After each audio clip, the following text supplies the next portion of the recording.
channel එකට මම සාදරයෙන් පිළිගන්නවා. මට එදා මම අර මෙන්න මේ කොටස කරද්දී එතරම් ලොකු ටයිම් එකක් තිබුණේ නැහැ. ඉතින් හතරවෙනි කොටසෙන් අනික තමයි මේක ස්ටෝරේජ් එක ෆුල් වෙලා මේ හතරවෙනි කොටස මේ කෝකදේ අරු කියන කොටස පැහැදිලි කරන්න යනකොටම වීඩියෝ එක නැවතුණා. ඉතින් මම මේ කලින් දේවල් මේ දේවල් කලින් වීඩියෝ එකේ තියෙන හින්දා මම මේ කෝකදේ අරු කියන එකත් තේරුමත් කියලාම මෙන්න මේ කෝකූකි කරනු සිකයි. ගුවන් යානයේ සිට පෙනීම කියන මාතෘකාව අද කතා කරනවා. හරි එහෙනම් හැමෝම හොඳින් අහගන්න. අතරම මට මේකට ලොකු එහෙම කාලයක් වෙන් කරන්න නැහැ. නමුත් කාට හරි උදව්වක් වෙයිනේ කියලා හිතලා තමයි මම මේ දේවල් මේ එයාපෝට් ග්‍රවුන්ඩ් හැන්ඩලින් ඉගෙන ගන්න වීඩියෝෙන් තමයි මේ දේවල් මම කරන්නේ.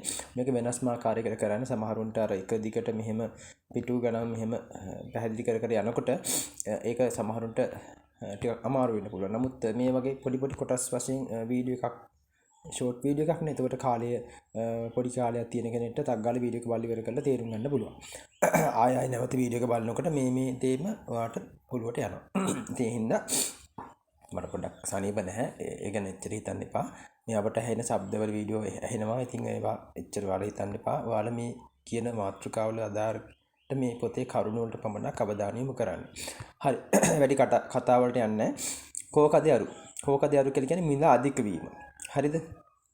ඒ කියන්නේ ගුවන් යානයක් මිල අධික වෙනවනේ. ඒ හින්දා අර මේ අපි කලින් කතා කරේ මේ ගුවන් ආරක්ෂාව ගැන නේද? ගුවන් යාන ආරක්ෂාව ගැන.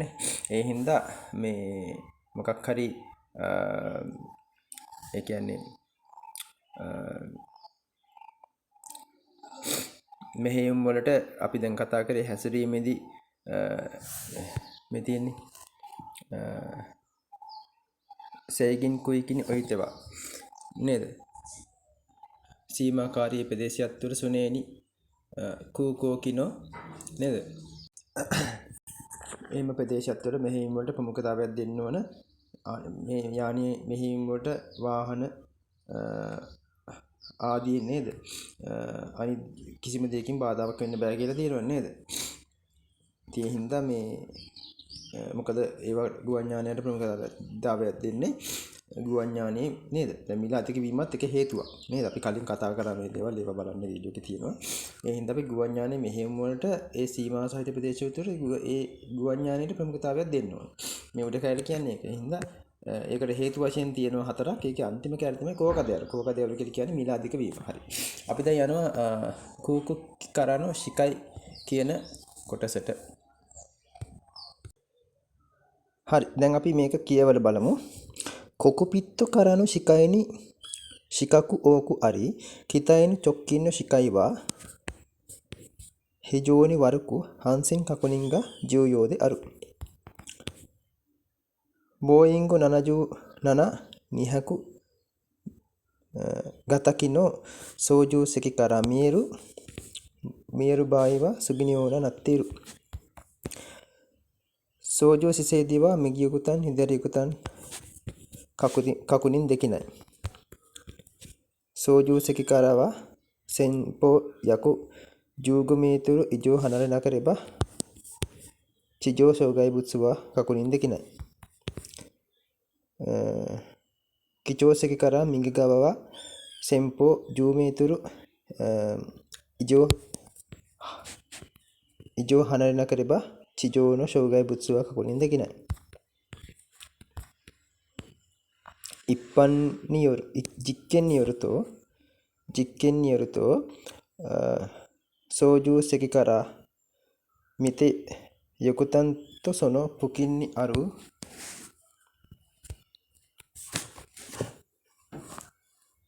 ಶೋಗೈ ಬುತ್ಸನೋ ಕಂಕಕು ඒ කියන්නේ කුරි අරන්සු ඕ මුකුසුකුස්තබායි සම්මේතුරු සෙන්ගෝ නො ගොසග්ග මිතමෙරරිත ඉව් සොනවච්චි සෙමයි බෂෝ දෙවා කූකෝකිගා අන්සෙන්නි සූක දෙකිරු කදෝ දෝක ජෝයින්නෝ මිතෙවා හන්තෙන් දෙකිනයි පස්වෙනි එක චිජෝ සෝකෝ චූනෝ කෝකූනෝ සෙම්පෝ යොන්ජු මීතුරු ඉනයිවා මාශරණියරු යූදෝ ගනයි බායි ශරියෝ ශෝගයි බුත්සනදෝ ගාත්තේව අත්තේව නරණයි. හරි අමාරු මේ ටූල් එක පොඩක් මේ කරන්න ඒකයි මේ පොඩ්ඩක් වෙලා ගියේ. හරි. අපි මේක තේරුම් බලමු. කොකොපිත්ත කරනු ශිකයි නිවා ශිකකු ඕකු හරි. මොකද ඒ කියන්නේ? කොකොපිත්ත කරා. කොකොපිත්ත කියන්නේ මොකද්ද? කොකොපිත්ත කියන්නේ කුක් ටිප් එක. කොකොපිත්ත කරානි කොකොපිත්ත කරනු ශිකයි නිවා ශිකකු ඕකු හරි. කොක්කිප් එකේ කුක්පිට් නෙවෙයි කුක්පිට් COOCKPIT කුක්පිට් එකේ ඉඳලා බලනකොට නොපෙනෙන තැන් ගොඩයි. අන්න වාක්‍යය තේරුම. හරි. කිතයින චොක්කින්න ශිකයිවා හිජෝනි වරකු. හරි. කිතයි කියන්නේ යානේ බඳනේ යානේ. ඒතර යානේ චොක්කින්න ශිකයි ආසන්නතන පෙනීම ගොඩක් දුර්වලයි. අතිශයම දුර්වලයි. හිජෝනි වරකු මේ වරුක කියලා කියන්නේ මේ වරුයි කියන එකේ අර අපි සහ කියනකොට කූ දානවනේ. එතකොට වරුකු. ගුවන්ඥානී ආසන්නතම පෙනීම ඊටාම නරක අතර වරුකු අන්සෙන් කකුණින්ගා ජූයෝදි අරු. ආරක්ෂාව තහරු කරගන්න එක ගොඩක් වැදගත්. බෝයින්ගු නනජුවනන නිහකු ගතකි. සාමාන්‍යයෙන් ගුවන්ඥානයක් මේ බෝයින් වලින් තමයි බනින්නේ. එතකොට විශාලතාවය බනින්නේ. එතකොට ප්‍රමාණය. එතකොට බෝයින් 770 200 වර්ගයේ යානාවක්. වර්ගයේ සෝජෝස් එක කරා කියන්නේ සෝජෝස් එක කියලා කියන්නේ මේ පයිලට් සීට් එකට. පයිලට් සීට් එකේ ඉඳලා මීරු හන් බලනකොට සුගිනියෝන නැත්තේ ඉරු පහත පරිදි වේ කියලා තමයි කියන්නේ. පයිලට් සීට් එකේ ඉඳලා බලන මේ පහ බලමු මොකද්ද කියලා. පයිලට් සීට් එකේ ඉඳලා බලනකොට මොන වගේද කියලා බලමු. සෝජෝ සිසෙයි දෙවා මිගියකුතන් හිදරියකුතන් කකුණින් දෙකින. යකුතන් කියන්නේ පියාපත. ඒතර මිගියකුතන් කියන්නේ දකුණු පියාපත. හිදරියකුතන් කියන්නේ වම් පියාපත. සෝජෝ සිසෙයි කියලා කියන්නේ පයිලට් සීට් එක. නියම අසුන. ඒතර නියම අසුන ඉදලා බලනකොට වම් පියාපතයි දකුණු පියාපතයි කකුණින් දෙකින තහවුරු කරගන්න බෑ.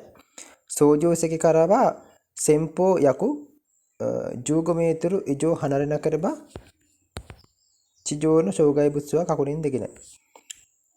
මේ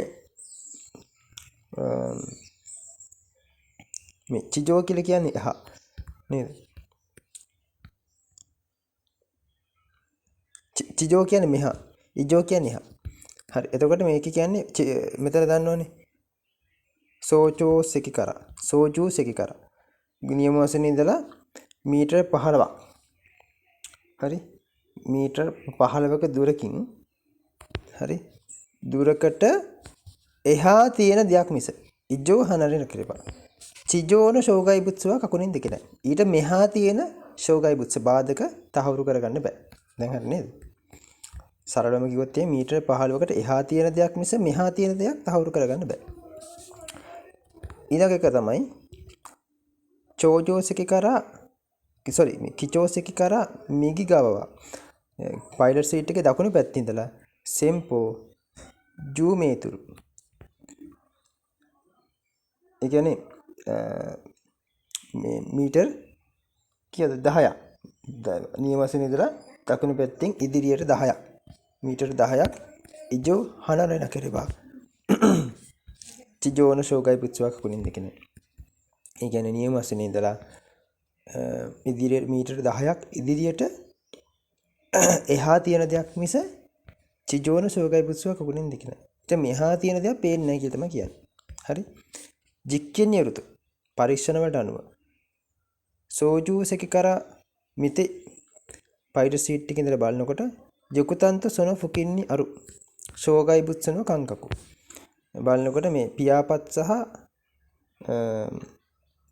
නියමස් ඉඳලා බලනකොට ප්‍රධාන පියාපත් සහ ඒ අතර තියෙන බාධක අතර පරතරය. ඒක තමයි මේ වාක්‍යයේ තේරුම. මිතේ යකුතන්තෝ සොනෝ ෆුකින්නි ඒ අතර තියෙන ශෝගයි බුත්සනෝ කංකකු බාධක අතර පරතරය කුරියාරන්සු කියලා කියනවා. ඒ කියන්නේ ක්ලියරන්ස් එක ඕ මොකසකොස්ත බායි ඇස් දෙකෙන් බලනකොට සම්මේතුරු සෙන්ගෝ ගොසග මිතුමෙරට තෝ ඉව් මීටර තුනක දෝෂයක් සිංගෝ කියන්නේ දෝෂයක් තියෙන හඳුනාගෙන තියෙනවා කියලා කියනවා. සුනවචි එනම් සෙමයි වශෝදේව පටු ස්ථානයක කූකෝකිග අන්සෙන්නිසූක දෙකිරුක දෝ කියලා තියෙන. එතන දෝක මෙතන කායක තියෙනවා. දෝක. ඒ කියන්නේ පටු ප්‍රදේශයකින් ගුවන් යානයක් ආරක්ෂිතව පහු කරන්න පුළුවන් ද බැයිද කියන එක. ජෝයින් මිතේවා හන්තෙන් දිකන. ස්ටාෆ් එකට විතරක් ජෝයින් කියන්නේ ස්ටාෆ් එක කාර්ය මණ්ඩලයට විතරක් මොකද්ද කියන්නේ? තහවුරු කරගන්න බෑ. චිජෝ සෝකෝ චූනෝ කෝකෝ කිනෝ. මේ ගුවන් යානයක් බීම කොටස ධාවනය කරනකොට එකට කියනවා චිජෝ සෝකෝ චූ කියලා. ඒතර ඒ කියන්නේ බිම් මෙහෙයුම් ගුවන් යානය බීම ධාවනය වෙනකොට චිජෝ සෝකෝ චූ කියලා කියනවා. එතකොට චිජෝ සෝකෝ චූනෝ කූකෝ කිනෝ සෙම්පෝ යොන්ජු මේතුරු.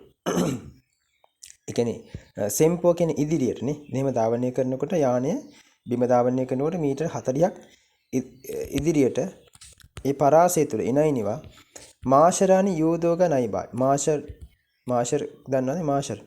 මම මාෂර් කවුද කියලා පෙන්නන්න. ඔහොම ඉන්න. මේනි මාෂර්. වාට මම තව ලේසි ඕගොල්ලෝ මම තව ලේසි කරලා දෙනවා. ඔහොම ඉන්න. මේ වාක්‍යෙම පැහැදිලි කරලා ඉන්නකෝ.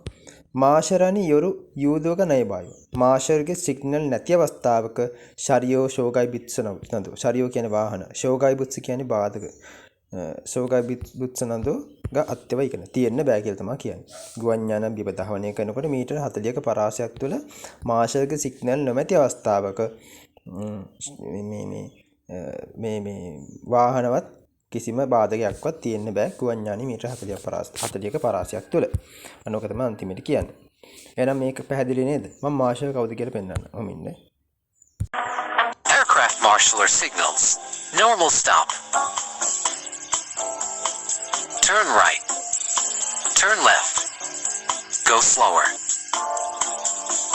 Chocks inserted. Cut the engine. Left engine fire. Aircraft marshaller signals. ඔනෝගොල්ලෝ මේ ඉස්සරහට තියෙන පාඩමුකුත් මේකෙන් ඉගෙන ගත්තා. මොකද මේ මම ඒක මොකද්ද කියලා පෙන්නන්න. මේ තමයි මේ මාෂර් තියෙනවා නේද? මේ ඉන්නේ මාෂර්. වාට තව විස්තර මම පෙන්නන්නම් කොහොමද කියලා. මේක මේ කිසිම එයාපෝට් ගැන කිසිම දෙයක් දන්නේ නැති මිනිස්සෙට එහෙම කෙනෙකු මේක බලන්න පුළුවන් නේ. ඔහොම ඉන්න පොඩ්ඩක්. හරි. ඔන්න ඔයගොල්ලෝ බලන්න මේ තියෙන්නේ මේ වාහන මේ මාර්ගය පෙන්වන මේ වාහනය ගැන ඉස්සරහට අපි ඉගෙන ගන්නවා. මේ මාර්ගය පෙන්වනවා ගුවන් යානෙට. ඒ වාහනේ මාර්ගය පෙන්වනවා. මේ ඉන්නේ මාෂර්. දැන් මෙයා මේ පේන්නේ මමට හරවන්න කියලා නේද? ඒ ගුවන් යානේ එන පැත්තේ මමට හරවන්න කියලා. අපිට පේන්නේ නිකන් නේද? අනිත් පැත්ත හරි. ඔන්න දැන් ඉදිරියට එන්න. මේ ඉන්නේ මාෂර්. ඉදිරියට එන්න.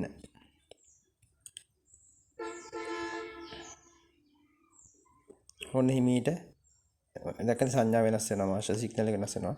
ඔන්න ස්ලෝ කරන්න කියනවා. ඔන්න ස්ටොප් පොසිෂන් එක. ඔන්න එන්ජින් එක කට් ඔෆ් කරන්න කියලා තමයි කියන්නේ. අන්තිමට දෙන සිග්නල් එක. හරි. එහෙනම් ඔයගොල්ලන්ට මේ මාෂර් සිග්නල් ගැන හොඳ අවබෝධයක් එන්න ඇති කියලා මම හිතනවා. අපි මේ විදිහට වීඩියෝ පාඩම මේකට ඇතුළත් කරමු නේද? එතකොට තව ලේසියිනේ ඔයගොල්ලන්ට තව මේක බලා ගන්න පුළුවන් මොකක්ද කියලා නේද? හරි. මේ පයිලට්ට මේ නියම අසෙන්දට පේන්නේ නැහැ. ඒකයි මෙයා තමයි සිග්නල් එක දෙන්නේ මෙහෙම. කොහොමද අද්දකීම් තියෙන පයිලට් කෙනෙක්ට මේ කහිර දිගේ ගන්න පුළුවන්. නමුත් එයාටත් හරියටම ඔක පේන්නේ නැහැ. දැන් මේ ඉස්සරහින් තියෙන ඉරි ටික මේ නවත්තන්න කියන්නේ පයිලට්ට පේන්නේ නැහැ. ඉස්සරහ ගොඩාක් දුරට තමයි පේන්නේ. අපි ඉස්සර කතා කරේ ඒක. මේ මාෂර් තමයි හැමදේම පේන්නේ. එයා තමයි සිග්නල් දෙන්නේ. හරි. මේ මෙතන ඉඳලා මේ මාෂර් ඉන්න තැනට මේ වෙන මාෂර් මේ නැගලා ඉන්නේ මොකේද මේ? ලොකු ඉනිමක් වුනේ මේ. මෙයාට බිම පේන්නේ නැහැ පයිලට්ට. ඒ නිසා තමයි මෙයා මාෂර් අර පයිලට්ගේ දුරට සමාන උසකින් ඉන්නේ. ඒතර පයිලට්ට මේ මාෂර් හොඳට පේනවා. දැන් රැයට මේ මෙන්න මේවා දෙක මේ ටූල්ස් දෙක එළියයි රැයට. ලයිට් පත් වෙනවා. දවල්ට නෑ. දවල්ට ඕනේ නෑනේ. මේ මාෂර් හිටන් ඉන්න තැන පේනව නේද? අනේ ඒ නිසා තමයි නියම අසින්දල පෙනීම ගැන අපි කොකුපිත්ත කරන්න ශිකයි කියන තැන ඒක අපි කතා කරේ ඒ හින්දා. තේරුණා නේද? හරි. එහෙනම් අපි අලුත් පාඩමකින් හම්බෙමු. ඊළඟ කතා කරනකොට මම පෙන්නන්නම්. අපි තාම මේ කරන්නේ අන්සින් හිස්සිස්ස පොත. අපි මේ කොටස තමයි අද කතා කරේ. කොකුපිත්කු මේ ඔකුකෝ කිකරානුශිකයි. හරි. ඒක ඉතින් කොකුපිත්තෝ කරානුශිකයි කිව්වත් වැරදි නෑ. හරි. ඊළඟට අපි කතා කරන්නේ මෙන්න මේක. මේ රූප සටහන් දීලා ඉන්න. හැබැයි මේ වගේ නම් ප්‍රශ්න අහන්න බලා මේ වගේ රූපයක් දීලා අහන්න පුළුවන්. අපි ඊළඟට කතා කරන්නේ ටෙකිසෙත්සන අයිසු නිවැරදි සිග්නල්. හරි. දැන් අපි සිග්නල් ගැනත් අපි වීඩියෝ ගැන ඉගෙන ගත්තා. අපි වීඩියෝස් මම ඒකත් ඔයාලට ඉස්සරහට පෙන්නන්නම්.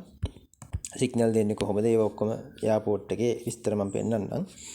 ටෙකිසෙත්සන නිවැරදි සිග්නල්. මේක තමයි අපි ඊළඟට කතා කරන්නේ. අපි ඊළඟ වීඩියෝ එකෙන් එනම් මේක කතා කරමු. එහෙනම් මේ කොටස අපි ඉවර කරා. අපි දැන් 6 වෙනි පිටුවේ ඉන්නේ. හරි. එහෙනම් හැමෝටම සුබ දවසක්. හොඳට පාඩම් වැඩ කරගෙන යන්න. මහන්සි වෙලා ඉගෙන ගන්න. අනිවාර්යයෙන්ම chance එකක් තියෙනවා. ඔයගොල්ලන්ට ඉස්සරහට මේ ශාස්ත්‍රයේ තව වේකන්සි වැඩි වෙනවා. ඒ හින්දා හිතන්න එපා මේක ෆුඩ් සර්විස් වගේ එකපාරටම නවතින්නේ නැහැ. ඔයගොල්ලෝ මහන්සිලා ලොකු තරගයක් දුන්නොත් ඉක්මනින්ම වේකන්සි එකකට යන්න පුළුවන්. ඒ නිසා මේවා ඇදලා ඉන්න එපා. ටට්ටක් ගාලා ඉගෙන ගන්න හැමදාම මහන්සි වෙන්න. පුළුවන් උපරිම කැප වෙන්න මේ වෙනුවෙන් මේක කටපාඩම්ම කරගන්න. හරි. මේ පොත සම්පූර්ණයෙන් කටපාඩම්ම කරගන්න. දන්නේ නැති වචන තමයි මේ ඔයගොල්ලෝ මේ වාක්‍ය වලින් වෙනම ලියා ගන්න. මේවා වෙනම මේ ටික වෙනම මේවා කවුරුත් කියලා දෙන්නේ නැහැ හොඳේ. මේ මෙතන ඉඳලා දැන් මේක ගත්තොත් මේක වෙනම ඔයා CR පොතක් කරා මේක වෙනම ලියා ගන්න ජපාන් වලින්. හිරගනා ටික විතරක් ලියන්න. හොඳේ. මෙන්න මේ කංජ ලියන්න එපා. කංජ වල තේරුම් දෙනවා පේපර් එකට. මෙන්න මේ හිරගනා වලින් තියෙන කොටස විතරක් ලියන්න. හරිද? මේවා කියවනකොට මේ කංජිත් එක බලා ගන්න. ඒක ප්‍රශ්නයක් නෑ. ඒක වාට ඉස්සරහට හොඳයිනේ. ඒ හින්දා ඊට පස්සේ මේ වචන තියෙන්නේ දන්නේ නැති වාක්‍ය කියන වචන දන්නේ නැති වචන වෙනම පොතක ලියා ගන්න. හරි නේද? එතකොට මේ පොත print කරගන්න. print කරගෙන මේකේ කියවනකොට මේ මාතෘකා highlight කරලා ඒව ඉස්සරහෙන් තේරුම ලියා ගන්න. මේ වචන highlight කරගන්න. මේ ප්‍රශ්න වාට මේ එනවා දැන් ප්‍රශ්න papers කරනකොට මේ වගේ ආධාර කොටස් තියෙනවනේ. ඒ ආධාර කොටස් highlight කරගන්න. ඒකල වචනයක් දැන් ඔයා මේක කියවනකොට මුකුත්ම දන්නේ නැති වෙන්න පුළුවන්. මේක කියවලා තේරෙනකොට මෙන්න මේ ජෝක් එකක කියන වචන අමතක වෙන්න පුළුවන්. ඒතකොට ඒක දාන්න මගින් කියලා ඉස්සර උඩින් පොඩි වෙන ලියන්න පෑනේ. නේද? එහෙම කරන්න. එතකොට ඒකත් බලලා අර පොතත් බලපුවම ආර හොඳට ඔලුවට යනවා. මේක නිතරම ලියන්න ඕන. හරිද? නිතර කියවන්න ඕන. නිතර බලන්න ඕන. මේ වීඩියෝස් පවා බලන්න. ඒතකොට තමයි ඔයගොල්ලන්ට ඔලුවට මේක යන්නේ. නිතර අමාරු වචන දන්නේ නැති වචන හැමතිස්සෙම මේකෙන් වචන හොයන්න බලන්න ඉගෙන ගන්න. දන්නේ නැති දෙයක් තියෙනවා නම් මේක තේරුම් ගන්න බැරි දෙයක් තියෙනවා නම් මේකට අදාළ කොටස ඉංග්‍රීසි වලින් ට්‍රාන්ස්ලේට් කරලා මේ එහෙමම YouTube එකකින් බලන්න. YouTube එකේ තියෙනවනේ මාෂල්ගේ සිග්නල් දන්නේ නැත්තම් මෙලෝ හසරක් එයාපෝට් එක ගැන මෙයා මෙලෝ හසරක් දන්නේ නැති මිනිස්සෙක් ඉන්න පුළුවන්. ඒතර මාෂල් කියන මිනිහවත් කෙනා දන්නේ නැති වෙන්න පුළුවන්. ඒතර මේ ඔයා YouTube එක ගහලා බලන්න. නේද? දැන් මම පෙන්නන්නේ. නේද? ඒ වගේ. මේ ඉතින් මේක හොඳ වැදගත් රැකියාවක්.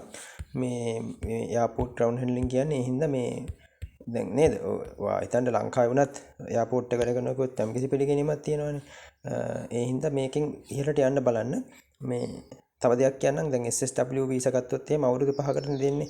ඔයා තව එකකට මාරිනවා කියන්නේ ඊට පස්සේ තව අවුරුදු 5ක් හම්බෙන්නේ නැහැ. ඔයා අවුරුදු 2ක් වැඩ කරලා ගත්තොත් අවුරුදු 3යි වාට තියෙන්නේ. ඒ අවුරුදු 3ෙන් SSW2 එක කරගන්න ඕනේ N2 level එකක් තියෙන්න ඕනේ. ඒ හින්දා ඒක අවදානමත් වෙනවා. ඒ හින්දා ඔයා පුට් සර්විස් කරලා මේ දැන් යන්න බෑනේ. ඒ හින්දා මේක මුලින් ඉඳන් පටන් ගන්නවා නම් ආයි පුට් සර්විස් වලට මාරු වෙන්න හිතන්න එපා. සමා වෙන්න. ආයි පුට් සර්විස් වලට මාරු වෙන්න හිතන්න එපා. මේ සමහර ආයි මේකෙන්ම ඉස්සරහට යන්න බලන්න. මේ නැත්තම් ඔයා තව මේ ලැන්ග්වේජ් එක තව හොඳට N2 N1 එකයි ඉගෙනගෙන උපාධියක් මේකේ නිවාඩු හම්බෙන ශිප් ක්‍රමයට වැඩ කරන්නේ. ඔයාට නිවාඩු හම්බෙන්න පුළුවන්. ඊට පස්සේ මේ ශේෂ්ත්‍රයේම තව හොඳ සැලරිස් තියෙන ජොබ්ස් තියෙන බල ඒවට ඇප්ලයි කරන්න පුළුවන්. ඒ අතරතෝ තව ඔයාට ශේෂ්ත්‍රයක ඉගෙන ගන්න පුළුවන්. ඊපස්සේ ඔයාට හම්බ කරන සල්ලි වලින් ව්‍යාපාරයක් කරන්න පුළුවන් නේද? එින්ද ගොඩක් දේවල් කරන්න පුළුවන් මේ කොහොම හරි මේ ගමන යන්න. මම නම් කියන්නේ කොහොම හරි මහන්සි වෙන්න මේකට පුළුවන් තරම් මහන්සි වෙන්න. මේක වෙනම print එකක් කරන් තියාගන්න. නැත්නම් මේ වෙනම කොලයක අදගන්න print ගන්න එපා. තේරුම්න්නේ අදින්න ලියන්න. අතින් කරන්න දේවල් කරන්න. එතකොට තමයි මතක හිටින්නේ. මේ පොත තව ගොඩක් කොටස් තියෙනවා මේ. මෙතනින් තමයි ඉවර වෙන්නේ. අපිට බැරි නෑ දැන් අපි දැන් මේ විදිහට දැන් මම ටට්ටක් ගාලා වාට වීඩියෝ ටික දෙනවනේ. එක වීඩියෝ එකක් එච්චර වෙලා තියෙන මේක තමයි මම හිතන්නේ වැඩිපුරම වෙලා තියෙන වීඩියෝ එක. මොකද මේ අමතර කාරණාත් මම කතා කරපු හින්දා වීඩියෝ අතරින් පතර මම අමතර කාරණා ජපානය සම්බන්ධ දේවල් පොඩි දේවල් මම වාට ඔයගොල්ලන්ට මතක් කරන්න කරුණ කියලා දෙන්න. හරි දැන් කොහොමත් ස්ටුඩන්ට් වීසා එහෙම යන්න හිතන්නවත් එපා. ස්ටුඩන්ට් වීසා තේරුමක් නැහැ ගිහිල්ලා. හැබැයි ස්ටුඩන්ට් වීසා යනවා නම් හොඳට සල්ලි තියෙනවා නම් ඔයාලට ප්‍රශ්නයක් නැත්තම් ස්පොන්සර් කරන්න පුළුවන් නම් ස්ටුඩන්ට් වීසා එකට යන්න. එහෙම නැතුව ස්ටුඩන්ට් වීසා යන්න එපා. නිකන් තේරුමක් නැහැ. ඉස්සර නම් දැන් අවුරුදු 10ක විතර කලින් නම් ස්ටුඩන්ට් වීසා ගිය කට්ටිය ඇත්තටම සල්ලි හෙව්වා. ටැක්ස් ගෙවන්න නැතුව වාහන පවා ගත්තා. ඉතින් එහෙම දේවල් තියෙනවා. නමුත් දැන් ජපානයේ නීති තදයිනේ. ඒ හින්දා එහෙට ගිහිල්ලා ඔය කියන වගේ නෙවෙයි. දැන් අපි මේ ලංකාවේ ඉඳලා ජපානය ගැන දන්නේ මොනවද? ඒ වගේ ඔය කියන දේවල් හරියටම ඔක්කොම වෙනවා කියලා කියන්න බෑ. මොකද සමහරුන්ගේ එක මතනවා යන්නේ. අපේ දෙමළ විශ්වාස කරන්න ඕනේ නැහැ. නමුත් පොදුවේ ගවර්න්මන්ට් එකකින් එන නිවුස් තියෙනවා නම් ඒවා විශ්වාස කරන්න සිද්ධ වෙනවා. ඒ විතරක් නෙමෙයි අපි ඕනම රටකට අපි අනිත් රටවල යන්නේ ජපානයේනේ. ඉතින් ජපානට ගියාට පස්සේ ඔයාලා යනවා නම් හරි වීසා එකක් යටතේ හරි ජොබ් එකකට යන්න මහන්සි ගන්න. මේ SSW ඉගෙන ගන්න ගමන් එන්ට්‍රි එකක් කරන්න බලන්න. මේකෙන් පස්සේ එන්ට්‍රි එක අනිවාර්යයෙන්ම කරන්න. එන්ට්‍රි වලට මීට වඩා මහන්සි වෙන්න පුළුවන්. උපරිම මහන්සි වෙන්න මේකත් එක්ක ජීවත් වෙන්න. ඒකයි මම ඔයගොල්ලෝ නිතරම කියන්නේ මේකත් එක්ක ජීවත් වෙන්න. මේකත් එක්ක මේක කරන ගමන් එන්ට්‍රි කරන්න එපා. අන්න ඒක මම විශේෂයෙන් කියනවා. ඔයා මේක ඔයා M5වත් පාස් නැත්තම් මේක කරන්න එපා. ඔයා level 4 පාස් නැත්තම් JLPT හරි JFT හරි පාස් නැත්තම් ඔයා මේ පොත දිහා හැරිලව බලන්න එපා. තේරුමක්ම නැහැ. හරි හැරිලව බලන්න එපා. මොකද level 4 එකත් 5 එකක් තියෙන level 4 කරන්න නෙමෙයි. 4 කරලා 5 කරන්නේ. level 5 එකක් තියෙන level 5 එක කරන්න. basic දැනුම. level 5 එක දැනුම ගත්තට පස්සේ තමයි ඔයාලා level 4 හරියන්නේ. level 4 කරන්න. ඊට පස්සේ level 4 එකකින් පස්සේ level 3 එකට යනවා නම් ඔයාලට job visa දැන් ඔයාලට රට යන්න නෙවෙයි. එතකොට ඔයාලට visa එක SSW visa එකක් හදා ගන්න ඕනේ. ඉතින් ඒ හින්දා level 3 පොඩ්ඩක් break කරලා මේ SSW එකෙන් ඔයා මේ කැමති මේ වගේ හොඳ subject එකක් තෝරගන්න.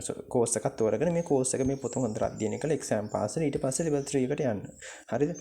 ඊට පස්සේ ඔයාලට පුළුවන් එතන ඉඳලා දැන් level 3 එක මේ හිඳන් කරන්න පුළුවන්, ගිහිල්ලා කරන්න පුළුවන්.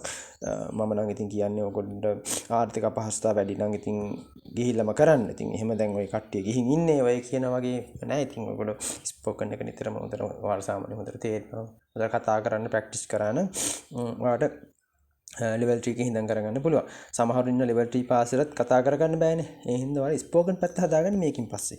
ඉක්මන යන්න ඕන කට්ටිය. ඉක්මන යන හදිසියක් නැති කට්ටිය මේක කරලා එන්ට්‍රි කරන්න. හරිද? ඒකල ස්පෝකන් එකත් ඒත් එක්කම හදාගෙන යන්න බැලන්ස් එකේ. ඊට පස්සේ ඉක්මනින්ම යන්න ඉතින් හොඳ සුට ප්‍රශ්නයක් වෙන්නේ නැහැ වට එන්ට්‍රි තියනවා කියන්නේ. හරි. දැන් කොහොමත් ජපානය පිළිගන්නේ N2 නේ. දැන් N2 පාස් වෙන්න. එහෙම වුණොත් ඉතින් ජපානයේ ජීවිතේ ගොඩ ඉතින් හරි. ඉතින් මේකත් එක්ක ජීවත් වෙන්න නිතර මේක බලන්න. අනිත් එක්සෑම් උත් එහෙම. එතකොට අනිවාර්යෙන් ඔයාලට පුළුවන් වෙනවා. හරි. එහෙනම් අපි අලුත් වීඩියෝ එකකින් හම්බෙමු.